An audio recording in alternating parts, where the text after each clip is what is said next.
भाइयों उस जमाना वो बड़ा अजीब जमाना था यार। उस जमाने में भी यही आग लगाने की कोशिश की जा रही थी। मोहम्मद अय्याश था। उफ, हमारे नबी के बारे में जिसके हया का और शर्म का आलम यह था कि एक औरत ने अपना हाथ बढ़ाकर कहा था कि मुझसे हाथ मिला लीजिए, अय अल्लाह के नबी, मैं आपके हाथ पर हाथ रखकर बैत करना चाहती हूं कि मैं शिर्क नहीं करूंगी, चोरी नहीं करूंगी, जिना नहीं करूंगी। अल्लाह के रसूल से सहाबा हाथ मिला रहे थे, ऐसे हाथ पे हाथ रखकर बैत कर रहे थे कि मैं शिर्क नहीं करूंगा, चोरी नहीं करूंगा, जिना नहीं करूंगा, जुआ नहीं खेलूंगा, शराब नहीं पीऊंगा। तो औरतों ने समझा कि शायद हाथ मिलाना जरूरी है बैत के लिए। तो एक औरत ने पर्दा उठाकर ऐसे हाथ बढ़ाया और कहा कि मुझसे हाथ मिलाइए, मैं भी बैत करती हूं कि चोरी नहीं करूंगी, शिर्क नहीं करूंगी, जिना नहीं करूंगी, शराब नहीं पीऊंगी। तो अल्लाह के नबी ने जब उस हाथ को देखा तो आपने चेहरा फेर लिया और फरमाया, ऐ औरत, ऐ खातून, हाथ को अंदर कर ले। मुहम्मदुर रसूलुल्लाह किसी औरत का चेहरा तो दूर, उसकी हाथ की हथेली भी देखना गवारा नहीं करता, जिसकी हया और शर्म का यह हाल था। आज तो बड़ी आसानी के साथ हम जैसे मुल्ला मौलवी जवान जवान लड़कियों को अपने सामने बिठा के दम करना शुरू कर दें और इसको इस्लाम का नाम दे दें। कुछ भी कह लो, ये कठमुल्लाओं का दीन तो हो सकता है लेकिन मोहम्मदुर रसूलुल्लाह का इस्लाम नहीं हो सकता।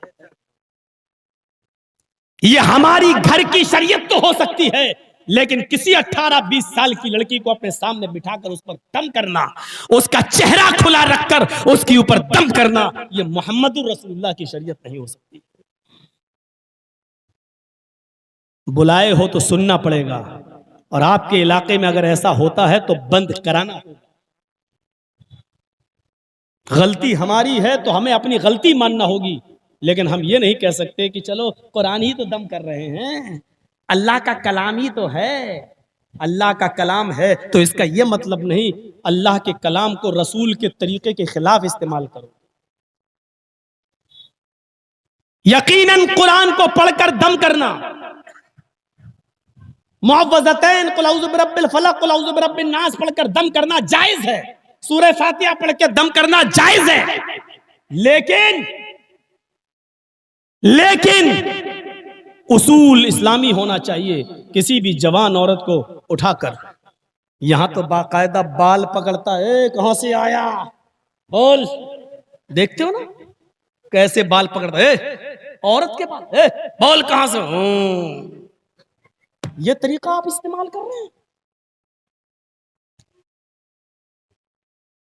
हमें शर्म इन मौलवियों पर नहीं आती है जो ऐसा कर रहे हैं, हमें शर्म उन माँ बाप पर आती है जो अपनी जवान जवान बेटियों को लेकर ऐसे जाहिल कठमुल्लाओं के पास पहुंचकर उनसे अपना इलाज कर। बहुत गर्म है, थोड़ा रखिए। तो समझ रहे हैं आप, पर्दा कराइए, पर्दे की ओर से कुरान पढ़िए। जब आप कुरान की सूरतें पढ़ेंगे तो अपने आप उसके ऊपर जो होगा हाजिर हो जाएगा, फिर आप उससे कबुलवाइए जो कुछ कहना हो। लेकिन जवान औरत के सामने बिठा के डंडा लेके बाल खींच के मार रहे हैं, थप्पड़ पे थप्पड़ जड़ रहे हैं, ये तुम्हारे घर का खाना साज मसला तो हो सकता है लेकिन शरीयत का मसला नहीं हो सकता। इतना याद रखिएगा। बात कट गई, कहां से घूम गई थी, बॉम्बे वाली बात।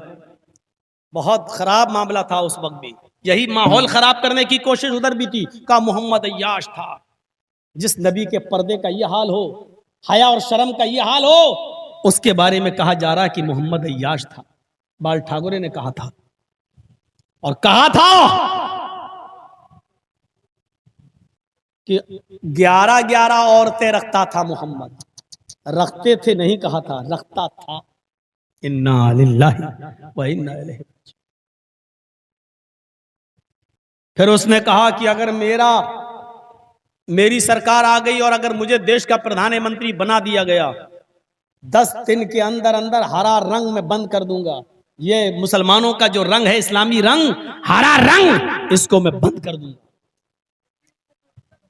और तकरीर थी, देवबंदी, बरेलवी, शिया, सुन्नी, अहले हदीस, सारे मसलक के लोगों ने उसके खिलाफ एक जलसा किया था कि हमारे नबी की तौहीन हुई है, हमें कहना पड़ेगा। एक जलसा किया गया उसके खिलाफ, सब लोगों ने जमा होकर दिया। इत्तेफाक से मैं बंबई गया हुआ था, मेरे पास भी दावत आ गई कि आपको भी थोड़ा बोलना पड़ेगा। हमने कहा ठीक है चलो बोल देंगे।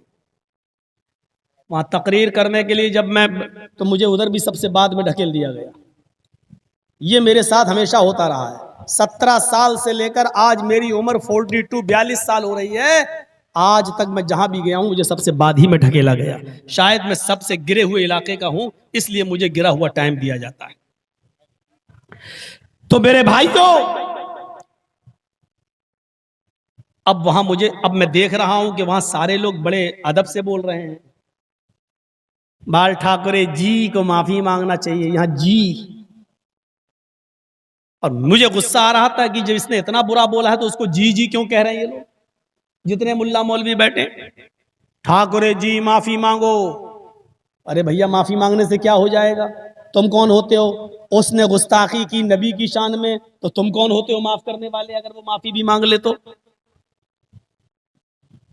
बात यह होनी चाहिए थी कि उसको कानूनी तौर पर सजा मिलनी चाहिए, केस होना चाहिए और अरेस्ट होना चाहिए, और भारत का जो कानून कहता है उसके मुताबिक उसको सजा मिलनी चाहिए। माफी मांगने का क्या? तो सबने बोला। उस वक्त इमाम बुखारी साहब भी थे, वो आज तो अहमद बुखारी साहब हैं, इनके वालिद साहब थे वो अब्दुल्ला बुखारी साहब, उनका भी था बयान। उन्होंने भी यही कहा था कि बहुत गलत बात हुई है, हमारे नबी की शान में गुस्ताखी हुई है, माफी मांगी जाए। लेकिन 17 साल की उम्र थी मेरी। कहते हैं कि ये उम्र बड़ी खतरनाक होती है। 17 का मतलब खतरा। अब हमारा जब नंबर आया तो हमको क्या मालूम था कि हालात इतने खराब हो जाएंगे मेरी तकरीर के बाद। मैंने कहा कोई माफी आफी नहीं। मैंने कहा कि बाल ठाकुरे ने जो ये बोला है कि मेरा नबी अय्याश था, मोहम्मद अय्याश था, मैं पूछना चाहता हूं हिंदू धर्म के ठेकेदार बाल ठाकुरे से। मैंने जी भी कुछ नहीं कहा। मैंने कहा होगा, अपने घर का नेता है तू, आसमान से तू उसी तरह पैदा हुआ जिस तरह हम अपनी मां के पेट से पैदा हुए हैं। बड़े कैसे हो गए? सब बराबर है, भारत का हर नागरिक बराबर दर्जा रखता है। तो मैंने कहा कि अगर 11 बीवी रखने वाला अय्याश हो गया तो मुझे ठाकुरे बताए महाभारत में लिखा है कृष्ण कन्हैया की 16,108 गोपियां थीं। कितनी थीं? 16,108। और कृष्ण जी उनके कपड़े उठाकर बरगद के पेड़ पे चढ़ जाते थे। जब वो नहाती थी किसी गंगा में तो कपड़े उतार के अंदर नहा रही हैं नदी में, कृष्ण जी ऐसे थे कि कपड़े उठा के चढ़ गए बरगद के पेड़ पे। अब तुम निकलो ऐसे ही बाहर। अब लड़कियां जब बाहर निकलती थी तो देखती थी कपड़े नहीं हैं। कृष्ण जी बांसुरी बजा रहे हैं पू करके वहां। अब लड़कियों की नजर पड़ती वहां तो कहती हैं ये तो कृष्ण जी हैं, कपड़े ये। बोले मेरे पास आओ और कपड़े ले जाओ, ये महाभारत में लिखा। मैं क्या करूं? अब मैंने ये बयान करना शुरू कर दिया। और वहां देख रहा हूं एक एक करके पुलिस वाले आते चले जा रहे हैं। अब मैं समझा कि सिक्योरिटी के लिए आ रहे हैं, मुझे क्या मालूम था ये पकड़ने के लिए आ रहे हैं। 17 साल की उम्र, इतना समझदारी नहीं थी। मैंने कहा बताओ, कृष्ण जी कह रहे हैं कि इधर आओ। तो लड़कियां मारे शर्म के एक हाथ ऊपर रख लिया, सीना छिपा लिया, एक हाथ शर्मगाह पे रख लिया ऐसे, और चलने लगी कपड़ा लेने के लिए। तो किशन जी बोलते नहीं, दोनों हाथ छोड़ दो, ऊपर से हाथ हटाओ, नीचे वाला भी हाथ हटाओ, दोनों हाथ खोल कर आओ मेरे पास। मैंने कहा बाल ठाकुरे जी क्या कहोगे कृष्ण जी के बारे में? हमारे नबी ने तो हाथ की हथेली तक देखना गवारा नहीं की, और मुकाबला कर रहे हो तुम हमारे नबी का, तकाबुल कर रहे हो हमारे नबी का कृष्ण जी से। 11 बीवी रख ली तो अय्याश, और 16,108 रखता था, उसको क्या कहोगे? फिर मैं आ गया हरे रंग पर। मैंने कहा ठाकुरे जी तुम क्या, तुम्हारे बाप, ये शब्द मेरा मौजूद है, तुम क्या, तुम्हारे बाप भी हरा रंग बंद नहीं कर पाएंगे। हमने कहा कितनी हरी चीजों पर पाबंदी लगाओगे? तुम तो सब्जियां भी खाते हो तो हरे रंग की खाते हो। अल्हम्दुलिल्लाह तुम सब्जियां भी खाते हो तो वो भी इस्लामी रंग से रंगी हुई हैं। हमने कहा लौकी, परवल, पालक, मेथी, ये सारी चीजें जो खाते हो ये सारी सब्जियां हरे रंग से रंगी हुई हैं। हमने कहा आपके लाल रंग से रंगी हुई दो ही तीन चीजें आती हैं, एक शलजम, एक टमाटर, एक गाजर। हमने कहा और भी कुछ लाल चीजें हैं जो हम लोग खाते हैं। अगर लाल रंग से इतना प्यार है तो तुम भी खाना शुरू कर दो। हमने तो वहां नाम भी ले लिया था, यहां नाम नहीं लूंगा, कभी कभी भरोसा उड़ भी जाता है कि मैंने तो नाम भी ले लिया था। बस इतना ही बोल पाया था, आगे कुछ बोलने ही नहीं दिया, वहीं रोक दिया गया और हाथ में हथकड़ी डाल दी। उस वक्त में इतना और पतला दुबला था कि हथकड़ी भी निकल जाती थी हाथ से। तब उन्होंने पकड़ लिया कस के ऐसे, चलिए। बांद्रा के थाने में हमको ले जाया गया, रात भर रखा गया। सुबह जेल पहुंचाने की तैयारी थी, पता चला नाबालिग है, मामला यहीं सिपटा दो, निपटा दिया गया। दिलीप कुमार बेचारा रात ही में आए, 50,000 का मुचलका भरा, जमानत मिल गई, वहीं से छोड़ दिया गया। लेकिन दूसरे दिन मुझे जाना पड़ा ठाकुर जी के पास। उन्होंने कहा इसको लेके आओ। दिलीप कुमार हमको लेके वहां पहुंचे, गया, बहुत देर बात हुई, सिग्नेचर हुए, लिखा गया, हलफनामा बना। आज तक मेरे पास रखा हुआ है वो हलफनामा, वो लिखा गया, एग्रीमेंट हुआ। आज के बाद न तुम मेरे खिलाफ बोलोगे न हम तुम्हारे खिलाफ। हमने कहा हम जैसे मामूली लोगों के खिलाफ आप बोलिए, लेकिन इस्लाम के खिलाफ नहीं। हम ना आपके मजहब के खिलाफ बोलेंगे, ना आप हमारे धर्म के खिलाफ बोलेंगे। इस पे कंप्रोमाइज हुआ। उसके बाद वहां से चले तो बाल ठाकुरे ने हमसे कहा कि मौलाना साहब, गंगा को माँ और गाय को माँ मानने में ऐतराज क्या है? भाई अगर माँ के पेट से बच्चा पैदा होता है, गाय भी बच्चा देती है, तो अगर माँ समान कह दिया जाए तो क्या दिक्कत है? हमने कहा कोई दिक्कत नहीं है, लेकिन ये बताइए कि फिर बकरी को और भैंस को आप बहन और बेटी का भी दर्जा नहीं देते? वो भी तो बच्चा पैदा करती है, वो क्या कुछ और पैदा करती है? शुद्ध दूध देती है गाय, अगर इसलिए वो माँ है तो भैंस भी तो दूध देती है।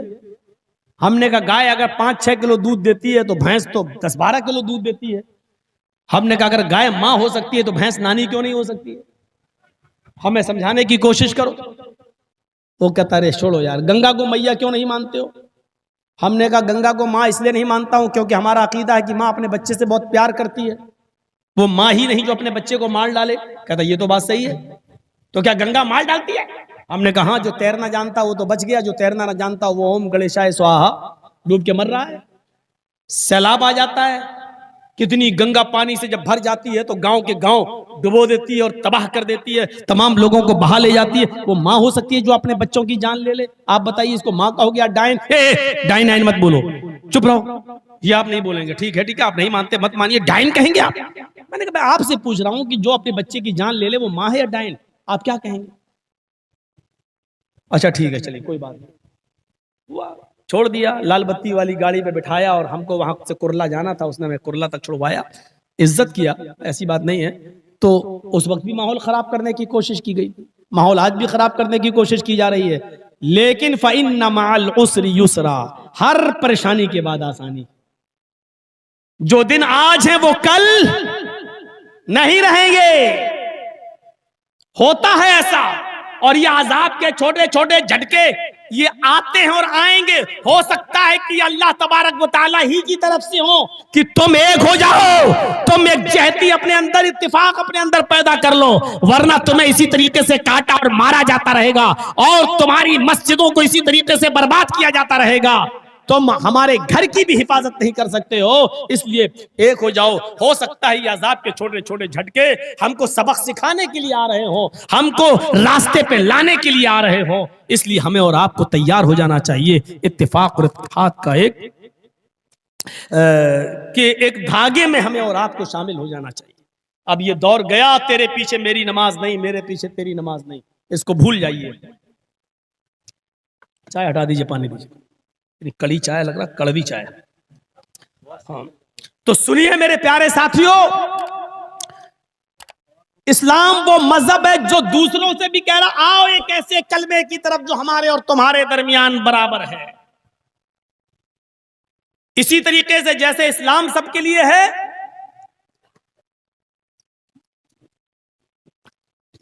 वैसे ही मोहम्मद रसूलुल्लाह भी सबके लिए, अलग नहीं किया गया, हमें जोड़ा है, तौहीद को मजबूत किया गया है। इस्लाम कबूल करने के बाद इस्लाम हमें सबसे पहला दर्स क्या देता है? मायूसी निकाल कर एक अल्लाह पर मुकम्मल भरोसा करने वाले बन जाओ।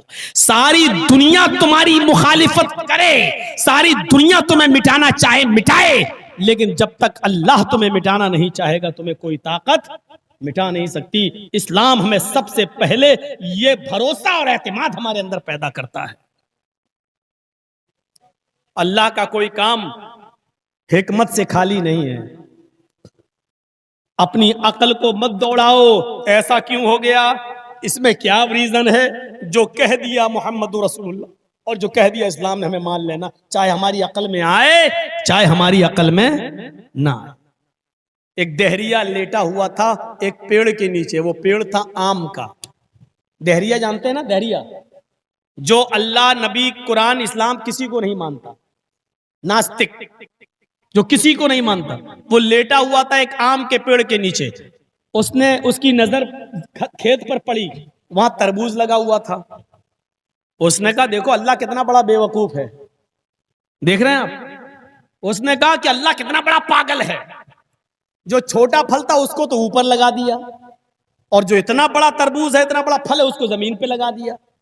अब बताओ, इसकी चोरी तो आसानी से हो सकती है जो बड़ा फल है, और जो छोटे फल को जिसकी चोरी हो जाए कोई फर्क नहीं पड़ता, उसको ऊपर लगा दिया।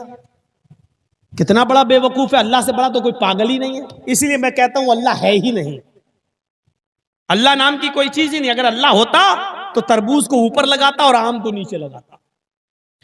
अभी वो ये कह ही रहा था कि इतने में हवा चली, हवा थोड़ी सी तेज हुई, आम का पेड़ आम से टकराता है और एक आम टूटकर उसकी नाक पर गिरता है, चोट लगी उसको।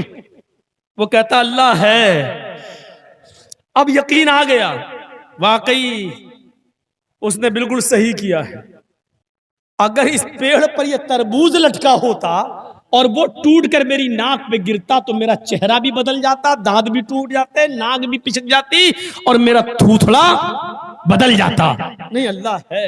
उसी दिन उसको समझ में आ गया कि अल्लाह का हर काम हिकमत से भरा पड़ा है, और वो इस्लाम ले आया। उसने कुरान को पढ़ना शुरू कर दिया।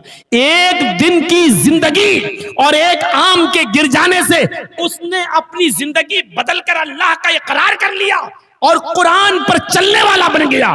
फिर वो कुरान का दाई बन गया। लेकिन हमारी पूरी जिंदगी आज इस्लाम पे गुजरी है। हम आज ये नहीं समझ पा रहे हैं कि अल्लाह का पावर क्या है, अल्लाह की ताकत क्या है, बेटा कौन देता है, बेटी कौन देता है, रिस्क के दरवाजे कौन खोलता है, हमारे अनाजों में बारिश बरसाकर हमारे खेतों से अनाज कौन पैदा करता है, हमारी बिगड़ी हुई कौन बनाता है, हमारा मुश्किल कुशा कौन है, हमारा फरियाद दर्द कौन है, हमारी फरियादें सुनने वाला कौन है। आज पूरी जिंदगी हमारी 80-80 साल और 90-90 साल की इस्लाम के हालत में गुजर गई, लेकिन अभी तक हम अल्लाह के पावर और अल्लाह की ताकत को नहीं पहचान पा रहे हैं। ये हमारे जमाने का सबसे बड़ा अलमिया है, ये इस दौर का सबसे बड़ा दुख है, ये जमाने का सबसे बड़ा अलमिया है कि आज तक हम अल्लाह को कमजोर ही समझे बैठे हैं, और हमने अल्लाह से ज्यादा पावर और अल्लाह से ज्यादा ताकत हमने अल्लाह की मखलूक और अल्लाह के बंदों को दे रखी है। ये हमें समझने की जरूरत है। वो एक झटके में समझ गया। सन 1957 की बात है, मैं जो बताने जा रहा हूं उसको गौर से सुनिएगा। उस जमाने के अंदर ट्रेनें जो चलती थी वो इलेक्ट्रॉनिक इंजन से नहीं चलती थी, बल्कि कोयले वाले इंजन से चलती थी। और छोटी लाइन थी गोरखपुर से गोंडा, 200 किलोमीटर छोटी लाइन। गोरखपुर से जब चलती थी तो नौगढ़, बढ़नी, बलरामपुर, तुलसीपुर होते हुए वो गोंडा आती थी। और उस वक्त उस ट्रेन के ड्राइवर थे मोहम्मद कासिम। 20 साल से वो ट्रेन की ड्राइवरी कर रहे थे। गोरखपुर से उन्होंने ट्रेन स्टार्ट की। बढ़नी को क्रॉस करने के बाद, तुलसीपुर, बलरामपुर को क्रॉस करने के बाद उनकी गाड़ी जब गोंडा की तरफ आगे बढ़ती है और राप्ती नदी के ऊपर से गुजरती हुई पुल को क्रॉस करके जब आगे बढ़ी तो उन्होंने क्या देखा? 50 मीटर की दूरी पर एक लड़की खड़ी है और वो ट्रेन के सामने आकर रुक जाती है, बल्कि लेट जाती है और वो इस ट्रेन से कटना चाह रही है। उसने अपना जिस्म, अपना शरीर ट्रेन की पटरी पर रख दिया। अब आप चाहे जितने ब्रेक लगाएं, लेकिन 50 ट्रेन के ब्रेक फौरन नहीं लगते हैं। ये साइकिल और बाइक की तरह नहीं कि यहां लगाओ और गाड़ी रुक जाए। ट्रेन के ब्रेक मेरे भाइयों 1-2 किलोमीटर पहले से लगाना पड़ते हैं और फिर धीरे धीरे जाकर रोका जाता है ट्रेन। मोहम्मद कासिम ने जब उस लड़की को देखा, ज्यादा दूर नहीं है और वो लेट गई है। 17-18 साल की वो खूबसूरत लड़की पता नहीं क्यों मरना चाहती है, लेकिन मोहम्मद कासिम ने ब्रेक लगाए, लड़की को बचाने की पूरी कोशिश की और हैवी ब्रेक लगाए। गाड़ी रोकने में वो कामयाब हुए। ब्रेक इतने हैवी थे कि ट्रेन का हर डब्बा हिल गया। पैसेंजर्स जो ट्रेन में बैठे थे उनको झटका लगा, लेकिन एक लड़की को बचाने के लिए उन्होंने ये रिस्क मोल लिया और गाड़ी को रोक लिया। जब झांक कर देखते हैं तो क्या देखते हैं कि उस लड़की में और हमारी गाड़ी के पहिए में सिर्फ एक बित्ते का, एक बालिश का फर्क रहे, बस इतना फर्क। अगर इतनी और पहिया अगर आगे बढ़ जाता तो लड़की पर चढ़ जाता। कासिम साहब ने ठंडी सांस ली, चलो कम से कम उस लड़की को मैंने बचा लिया। जैसी ट्रेन से उतरते हैं,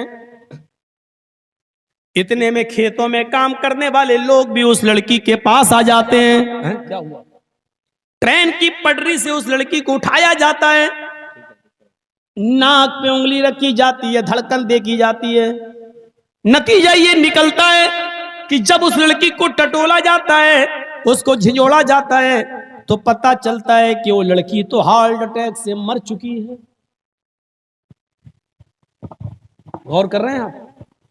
ट्रेन का पहिया आने से पहले ही उस लड़की का हार्ट अटैक हो गया, लड़की मर चुकी है। मोहम्मद कासिम का बयान है कि मैंने अपनी जिंदगी में 20 साल से मैं ट्रेन चला रहा हूं, लेकिन 20 साल की जिंदगी में मैंने इतने हैवी ब्रेक कभी नहीं लगाए जो आज लगाए। और मैंने आज पूरी कोशिश की इस लड़की को बचाने की। इस लड़की पर ट्रेन का पहिया न चल पाए, मैंने पूरी कोशिश की और मैं कामयाब भी हुआ। लेकिन आज मुझे पुख्ता यकीन हो गया कि मौत और जिंदगी का मालिक कोई इंसान नहीं है, वो तो अल्लाह की जात है। मैं बचाना चाहता था लेकिन लड़की को बचा नहीं सका, क्योंकि उसकी मौत का मुकद्दर तो अल्लाह पहले ही लिख चुका था। तो मेरे प्यारे साथियों, इतना याद रखिए कि मौत और जिंदगी, अगर आप किसी की बचाना चाह रहे हैं मौत जिंदगी, तो ये आपका काम नहीं है, और आप किसी की जिंदगी लेना चाह रहे हैं तो ये आपके हाथ में नहीं है। मोहम्मद कासिम ने बचाने की कोशिश की, ट्रेन रोक भी दी, पहिया चला भी नहीं है, चढ़ा भी नहीं है उसके ऊपर, लेकिन लड़की पहिया चढ़ने से पहले ही मर चुकी है, हार्ट अटैक हो चुका है।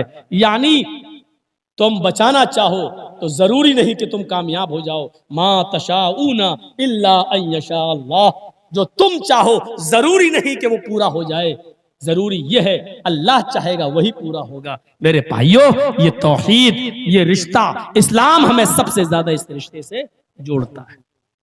बैठिए, संजीदगी के साथ सुनिए, अभी कुछ और बातें आपके सामने आएंगी, सुनते जाइए। ये इस्लाम है जो सबसे ज्यादा आपको अल्लाह रब्बुल आलमीन से जोड़ता है, भरोसे को मजबूत करता है। आज हमारे खिलाफ जो षड्यंत्र रचे जा रहे हैं, हमें मारने की और प्लानिंग की जा रही है, फिर अल्लाह पर तवक्कुल करिए और भरोसा रखिए। इनके चाहने से कुछ नहीं होता है, इनके चाहने से कुछ नहीं होता है जब तक कि अल्लाह रब्बुल आलमीन न चाहे। इनके चाहने से कुछ नहीं होता है। बस हमें अपने आमाल की इस्लाह करने की जरूरत है। अपनी तौहीद को मजबूत रखिए और इस्लाम पर अमल करिए। इस्लाम सबका है, अमल करिए। जिस तरह इस्लाम सबका है, नबी भी सबके हैं। भागवत पुराण और कल की पुराण जो हिंदू धर्म के बहुत बड़े ग्रंथ माने जाते हैं और वेदों की तफसीर कहलाते हैं, इन पुराणों में बहुत से नबियों के आने का वर्णन मिलता है। तकरीबन 64,000 ऋषि और मुनि, 64,000 पैगंबर के आने का, लेकिन आखिरी नबी का नाम मोहम्मद बताया जाता है कि आखिर में जो नबी आएंगे उनका नाम मोहम्मद होगा। अज्ञान हेतु किरत मोह मदान्धिकारम नाशम विधायम हि तदोदयते विवेका। मोहम्मद नाम के एक आदमी, मोहम्मद नाम का एक पुरुष जन्म लेगा। मोह अज्ञान हेतु किरत, जिहालत को खत्म करेगा। मोह मदान्धिकारम, उसका नाम मोहम्मद होगा। अंधिकारम नाशम, उसके आने के बाद अंधेरा नाश हो जाएगा। मोह मदान्धिकारम नाशम, उसके आने के बाद अंधेरा मिट जाएगा।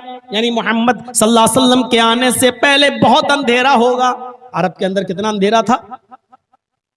जुआ ऐसा खेला जाता था कि लोग जुए में रकम हार जाते थे तो अपनी बिल्डिंग, अपना मकान जुए में लगा दिया करते थे। और जब मकान और बिल्डिंग भी जुए में हार जाया करते थे तो अपनी बीवी जुए में लगा दिया करते थे। और बीवी भी जुए में हार जाया करते थे तो अपनी पत्नी, अपनी अपनी अपनी बेटी, जवान बेटी जुए में लगा दिया करते थे। शराब तो इतनी पीते थे, उनके घर में जब कोई बच्चा पैदा होता था तो माँ उसको अपना दूध नहीं पिलाती थी, बल्कि सबसे पहले खानदान की जो परंपरा थी, शराब की बूंदें, शराब के ड्रॉप्स, वो उस बच्चे के हलक में डाला जाता था। ये कहा जाता था कि बेटा, बड़े होने के बाद शराब पीना तेरा पैदाइशी हक है, क्योंकि इसकी आदत मैंने तेरे अंदर पैदा होते ही डाल दी है। ये अरब का एक मिजाज था। अरब के अंदर शराब का ये माहौल था कि पैदा होने के बाद बच्चे के गले में सबसे पहले खजूर या छुआरा चबाकर या शहद नहीं चटाया जाता था, बल्कि सबसे पहले शराब के ड्रॉप्स, शराब की बूंदें उसके गले में डाली जाती थी।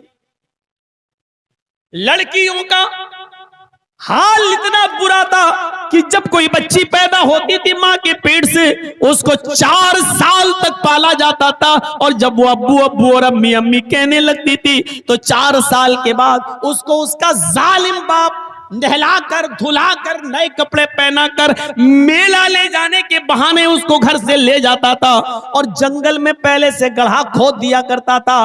कहता था, बेटी इस गड्ढे में, इस गड्ढे में झांक कर देखो, तुम्हें तुम्हारी अम्मी नजर आएंगी। बेटी अपनी माँ को देखने के लिए जब उस गड्ढे में झांक कर देखती थी तो पीछे से उस बच्ची को धक्का दे दिया जाता था और फिर मिट्टी उसके गड्ढे पर उसके सर पे डालना शुरू कर दिया जाता था और वो अब्बू अब्बू चिल्लाती रहती थी, चीखती रहती थी। लेकिन इस जालिम बाप को उस वक्त भी रहम नहीं आता था और जब तक उसकी आखिरी आवाज भी खत्म नहीं हो जाती थी, निकल न जाती थी, ये जालिम बाप अपनी बच्ची की आखिरी सांस के उखड़ जाने का इंतजार उसी कब्र, उसी गड्ढे के पास किया करता था। कुरान करीम ने इस बुरी रस्म को खत्म करने के लिए अहले अरब को मुखातब करके कहा, आए अरब वालों, अपनी बच्चियों को दफनाना छोड़ दो, इनको मारना छोड़ दो। जो लड़कियां जिंदा दफन की गई हैं, कयामत के दिन अल्लाह ताला इन बच्चियों से पूछेगा, वइज़ल मौऊदतु सुइलत बिअय्यि ज़ंबिन कुतिलत। आए बच्चियों, आए अपने माँ बाप की बेटियों, तुम्हें किस जुर्म में दफन किया गया, तुम्हें किस जुर्म में मारा गया, तुम्हारे बाप ने किस जुर्म में तुम्हें कब्र में गड्ढे में गाड़ा है। ये छोटी छोटी बच्चियां 4 साल की अपनी जबान से चीख चीख कर कहेंगी, आय अल्लाह, मुझे नहीं मालूम कि मेरा जुर्म क्या था, मुझे नहीं मालूम कि मेरा कसूर क्या था, मुझे नहीं मालूम कि मेरी गलती क्या थी।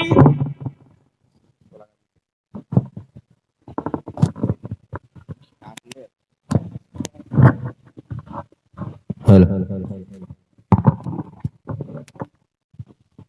मुझे नहीं मालूम कि मेरी गलती क्या थी, बस शायद मेरी सबसे बड़ी गलती ये थी कि तूने मुझे इस घर में लड़की बनाकर पैदा किया था। आय अल्लाह, अगर मैं बेटी ना होती, अगर मैं लड़की ना होती तो मुझे दफन न किया जाता। मेरा कसूर ये था कि मैं एक लड़की बनकर इस घर में पैदा हुई। ये हाल था लड़की। इतना अंधेरा था वहां, इतनी जिहालत थी और इतना अंधकार था अरब की सरजमीन पर। आप अंदाजा लगा, अंधकारम नाशम, मोहम्मद आएंगे तो अंधेरे को नाश कर देंगे सल्लल्लाहु अलैहि वसल्लम। ये था माहौल वहां का। इसलिए मोहम्मद रसूलुल्लाह सल्लल्लाहु अलैहि वसल्लम की 8 खूबियां बताई गई हैं। जरा गौर से देखिएगा, 8 खूबियां। अश्वमा शुगमारूहा देवदत्त जगतपति आसिना साधुदमनम षटेश्वर्या गुणन्विता।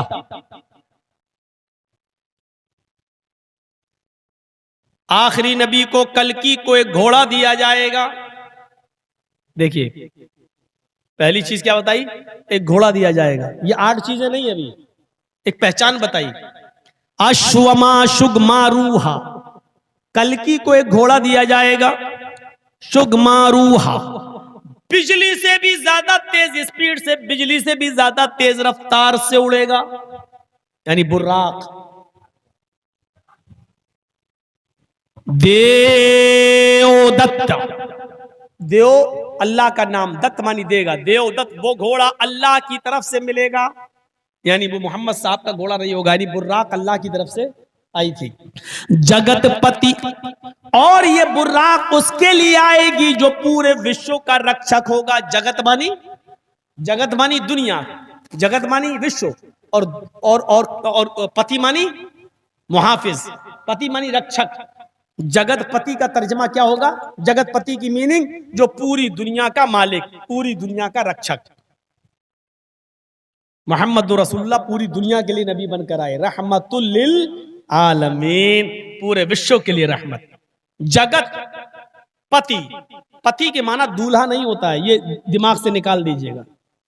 हमारे यहां पति को, दूल्हा को बोलती हैं औरतें, वो एक अलग बात है, लेकिन पति की मीनिंग दूल्हा नहीं होता है। पति के माना होते रक्षक। अगर पति के माना दूल्हा करने लगो तो कितनी खराबी पैदा होगी। राष्ट्रपति, क्या मीनिंग करोगे? पूरे देश, पूरे राष्ट्र का पति। एपीजे अब्दुल कलाम तो एक औरत के पति नहीं रहे, तो पूरे देश के पति क्या होंगे? सेनापति, क्या तर्जमा करोगे? पूरे फौज का दूल्हा। जिसके पास कई लाख रुपए हो जाएं, कुछ करोड़ रुपए हो जाएं, तो क्या कहते हैं? लखपति, करोड़पति। तो लखपति का मतलब क्या है? 1 लाख औरतों का दूल्हा। और करोड़पति का तर्जुमा क्या करोगे? 1 करोड़ औरतों का दूल्हा। और आपके इलाके में तो माशाल्लाह पैसा बहुत है। 20 घंटे हो गए, 16 घंटे लोगों ने बताया बहुत पैसा है मौला, अल्लाह ताला ने बहुत दिया है इन लोगों को। लेकिन उस पैसे के हिसाब से दिल कितना बड़ा है, इसको समझने के लिए मुझे 2-4 दिन रहना पड़ेगा आपकी बस्ती में। फौरन हम तहकीक, किसी ने कह दिया फौरन मान लो, ये मेरी आदत नहीं है। दिल भी होना चाहिए। पैसा अगर अल्लाह ने दिया है, ये वाकई बहुत बड़ी नियामत है। और एक मसला याद रखिएगा, पैसा कमाना कोई बुरी चीज नहीं है। वो मौलवी और होंगे कि दुनिया छोड़ दो, दुनिया से अलग हट जाओ, अरे दुनिया छोड़ो, ये दुनिया ने सबको बर्बाद किया। नहीं, किसने कहा कि दुनिया से कतई ताल्लुक हो जाओ? किसने कहा है कि दुनियादारी छोड़कर किसी जंगल में चले जाओ, अल्लाहू अल्लाहू अल्लाहू बैठ के रटने लगो और मोहल्ले वालों की रोटियों के टुकड़ों पे पलो? किसने कहा आपसे? नहीं। माल कमाना, दौलत कमाना ये बुरी चीज नहीं है। बुरी चीज यह है कि दौलत को नाजायज तरीके से कमाओ और नाजायज तरीके पर खर्च करो, यह है बुरी चीज। जायज तरीके से दौलत को कमाना और जायज तरीके से दौलत को खर्च करना, यह इस्लाम ने आपको एक हिस्सा दिया है। अल्लाह ने ये नहीं कहा आप दुनिया छोड़ दो, कुरान पढ़िए, बहुत चीजें मिलेंगी आपको। कुरान सिर्फ एक जगह तक महदूद मत रख दो कि कोई दुकान खुलेगी तो हम दुकान कुरान पढ़ेंगे, कोई मर जाएगा तो हम कुरान पढ़ेंगे, फिर हम कुरान नहीं पढ़ेंगे। हैं? अच्छी आदत डालो। आप पैसा दे देकर अपनी मस्जिद के इमाम से कहते हो कुरान पढ़ो, खुद कुरान अपने घर में पढ़ने की आदत डालो। है? मैं ये नहीं कहता हूं कि उसको मत बुलाओ, हाफिज बुलाते हो ठीक है, लेकिन आप भी पढ़िए, अपने बच्चों से भी पढ़वाइए और कुरान की तिलावत की आदत डलवाइए। जब आप कुरान पढ़ेंगे तो कुरान आपको बताएगा कि दुनिया छोड़ के एक तरफ मत हो जाओ, बल्कि दुनिया मांगो अल्लाह से। रब्बना आतिना फिद दुनिया हसनतन व फिल आखिरति हसनतन व क़िना अज़ाबन्नार। अल्लाह ने दुनिया मांगने का हुक्म दिया है, लेकिन अच्छी दुनिया।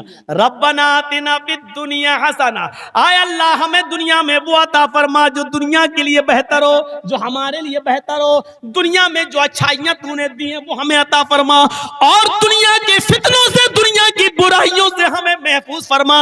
व फिल आखिरति हसना, और आखिरत में भी जो अच्छाइयां हैं वो हमें अता फरमा, यानी जन्नत। आखिरत में बुराइयां भी हैं, जहन्नम।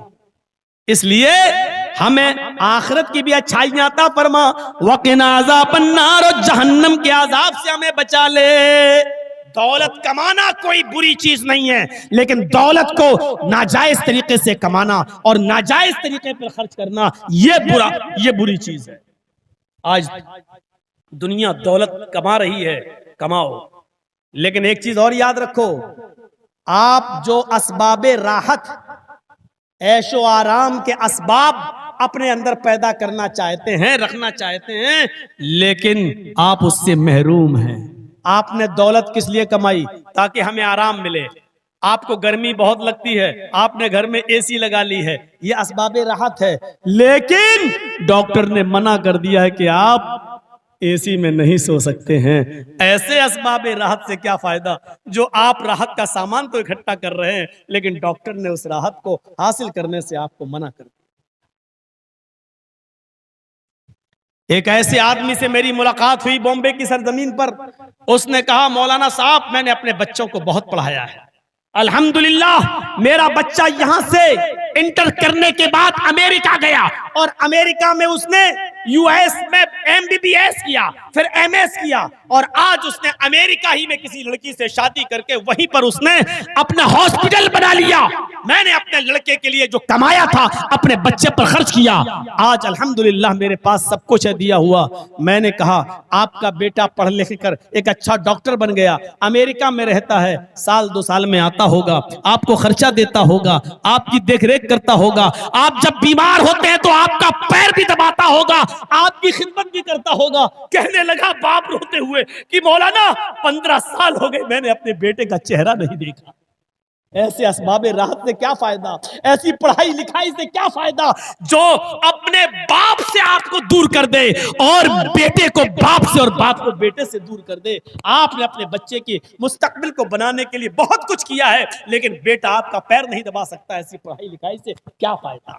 नारे तकबीर, नारे तकबीर। मौलाना जर्जीस अंसारी साहब असबाबे राहत देखिए। इसलिए अपने माँ बाप की खिदमत करो, ये सबसे बड़ी नेमत है। विदेश जाने से बेहतर है कि 2 रोटी यही कमाओ, ताकि आप बिस्तर पर अपने बाप को सोने से पहले, खुद खाने से पहले अपने बाप को भी अपने हाथ से खिला सको। अगर किसी को यह खिदमत करने का मौका मिल गया तो सुन लो, तुम्हारा बाप ही जन्नत है और तुम्हारा बाप ही जहन्नम। ऐसे डॉक्टरी से और ऐसी पढ़ाई लिखाई से क्या फायदा। जो लोग सऊदी वगैरह काम कर रहे हैं, 2-2 साल के बाद आते हैं, मेरे भाइयों मैं इसको नाजायज नहीं कह रहा हूं, माफ कीजिएगा, ये मत कहना कि जर्जीस साहब ने नाजायज कहा, लेकिन मुझे बताओ कि अगर यहाँ बाप का इंतकाल हो जाए तो मिट्टी भी नहीं दे पा रहा है और अपने बाप के जनाजे में भी शिरकत नहीं कर पा रहा है। ऐसे बिजनेस से और ऐसी कमाई से हमें क्या मिले? पेट ले जाता है नहीं। गलत बात है। आप इधर ये कहो कि ज्यादा कमाने की हिर्स आपको सऊदीया ले गई, ज्यादा माल की हिर्स आपको कुवैत और दुबई ले गई, वरना आप इधर भी मजदूरी का काम कर सकते थे। क्या मैंने अपनी आंखों से नहीं देखा? कलियाचक मालदा के इलाके में हजारों की तादाद में रोजाना ट्रेन भर भर कर लेबर मजदूर पंजाब, दिल्ली और मुंबई की सरजमीन पर जा रहे हैं, मद्रास, चेन्नई और इधर उधर जा रहे हैं। मेरे भाइयों, क्या जो लोग यहां लेबर का काम कर रहे हैं, मजदूरी कर रहे हैं, क्या वो जिंदा नहीं है? लेकिन फर्क इतना है कि वो यहां महीने 2 महीने में आते भी रहते हैं और अपने माँ बाप को देखते भी रहते हैं। इस वक्त आपके बच्चों को आपकी जरूरत है। वहां रहकर आप अपने बच्चों की अच्छी तरबियत नहीं कर पाएंगे। दौलत कमाना कोई बुरी चीज नहीं है, लेकिन दौलत को जायज तरीके से कमाओ और जायज तरीके पर खर्च करो।